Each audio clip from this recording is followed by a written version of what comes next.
Namaste, Tim, sir. Now, I know that you got a ton of engagements in the Theosophical Society.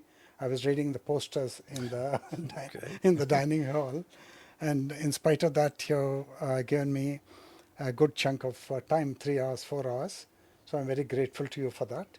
And I listened to our podcast yesterday, just for the delight of it, and I was actually thrilled by the way you're delivering, and you're delivering the truth, and you're always on the bullseye, and you got such a gift of clear thinking and clear articulation, and I couldn't get it fully because I was in the podcast, but when I listened to it, it was sheer delight.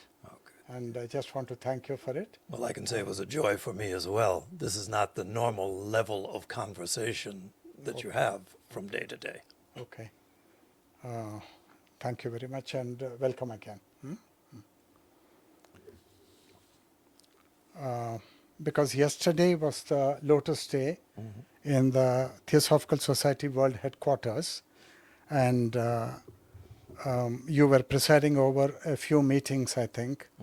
So instead of the universal invocation of the Theosophical Society, would you like to say a few words about the commemorative event of the Lotus Day? Oh, sure. May 8th is the day that H.P. Blavatsky, who was really the principal founder of the Theosophical Society, that's the date that she died, 1891, so it's been a while now. Yeah.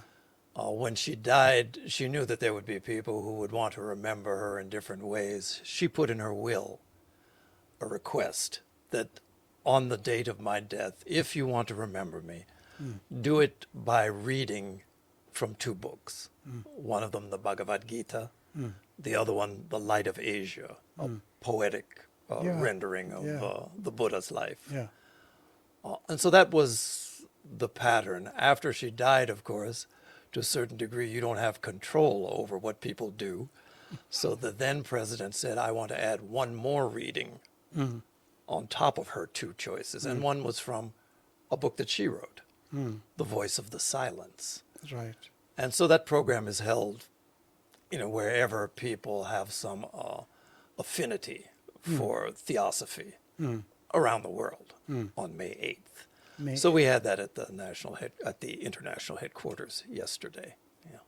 Okay, wonderful. And it's an occasion to make contact with the truth, which is veiled for 7 millennia or something like that, going back to the book of Dhyan, Tibetan scripture. Yeah, yeah.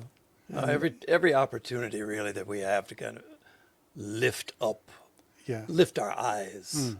And for me, because I was speaking about HPB, just a short talk. Right. It's one of those things where when you recall greatness, true greatness of consciousness, it affects you.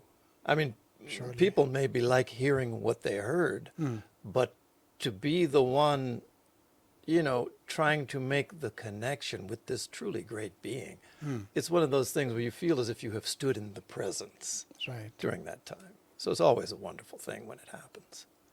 Great. Actually, when I was talking to you in the car, and we were just reminiscing about the White Lotus Day, it occurred to me that from a Krishnamurtian point of view, we could be rather dismissive of these ritual meetings. I mean, ritual is a word of injustice in a connotation like this, because if you bring in the conscious presence and you have discovered that form is emptiness and emptiness is form.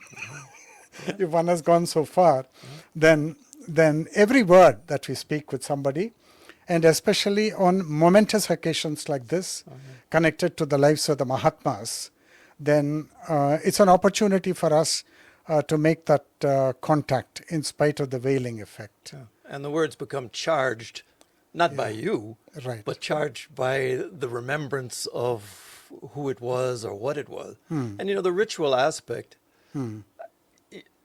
day comes, the sun sets, Yeah.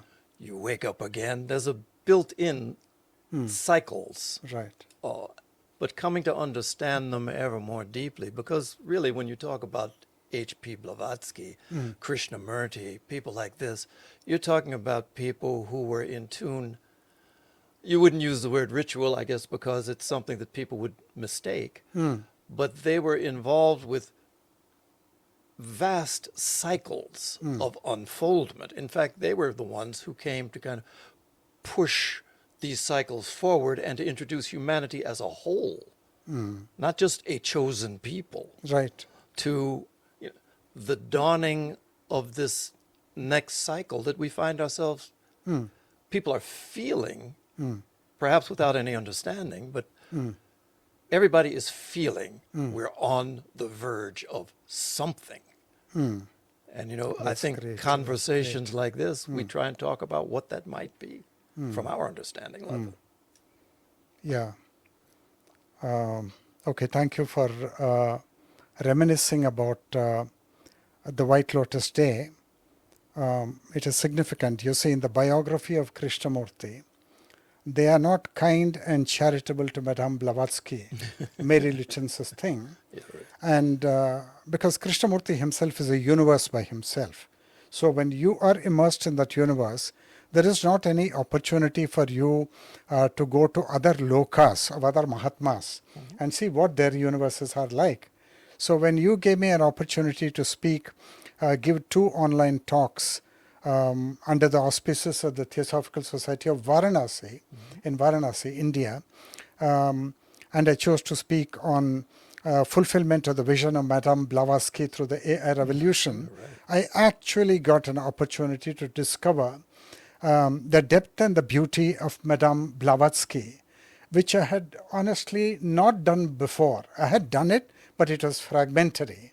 But the opportunity to be able to speak with responsibility on 2 occasions gave me an added opportunity to go very deeply. And therefore, the White Lotus Day has gained tremendous significance.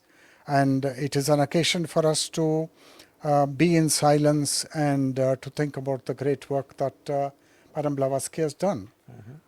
So that was my response when I was talking to you in the car. Right. So as you were narrating it. And